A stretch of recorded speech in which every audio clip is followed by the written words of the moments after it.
నమస్తే.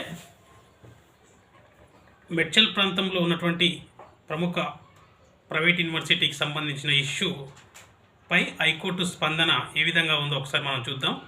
Mallareddy off campus కేంద్రంపై చర్యలు తీసుకోండి అని చెప్పేసి హైకోర్టు స్పష్టంగా తెలియజేసింది. అనుమతులు లేకుండా మల్లారెడ్డి యూనివర్సిటీ హైదరాబాద్ బాల్నగర్లో ఏర్పాటు చేసిన ఆఫ్ క్యాంపస్ కేంద్రంపై చట్ట ప్రకారం తగిన చర్యలు తీసుకోవాలని ప్రభుత్వానికి హైకోర్టు ఆదేశాలు జారీ చేసింది.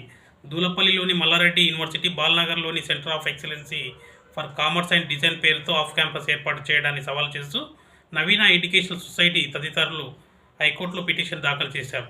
దీనిపై ఇటీవల జస్టిస్ సివి భాస్కర్ రెడ్డి విచారణ చేపట్టారు.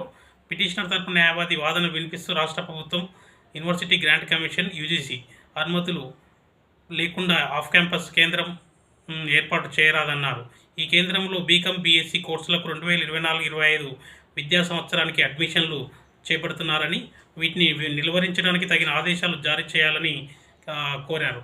యూజీసీ నిబంధనల ప్రకారంగా మల్లారెడ్డి యూనివర్సిటీ ఆఫ్ క్యాంపస్ కేంద్రంపై తగిన చర్యలు తీసుకోవాలని రాష్ట్ర ఉన్నత విద్యాశాఖకు ముఖ్య కార్యదర్శి, యూజీసీ రాష్ట్ర ఉన్నత విద్యా మండలికి ఆదేశాలు జారీ చేశారు. తదుపరి విచారణ ఈ నెల 24 వాయిదా వేశారు.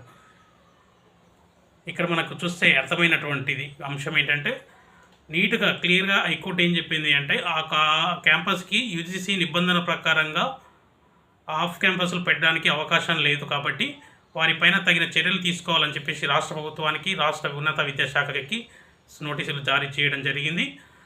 నిబంధన ప్రకారంగా యూజీసీ నుంచి అనుమతులు ఉంటే కంపల్సరీ ఆఫ్ క్యాంపస్ సెంటర్లు పెట్టుకోవచ్చు అని చెప్పేసి కూడా మనకు నిబంధనలు తెలియజేస్తున్నాయి. మరి ఇక్కడ అనుమతులు లేకుండానే ఏ విధంగా వీళ్ళు ఆఫ్ క్యాంపస్ నడుపుతున్నారో మరి వీటిపైన రాష్ట్ర ప్రభుత్వం స్పందించి తగిన చర్యలు తీసుకోవాల్సినటువంటి అవసరం ఉంది.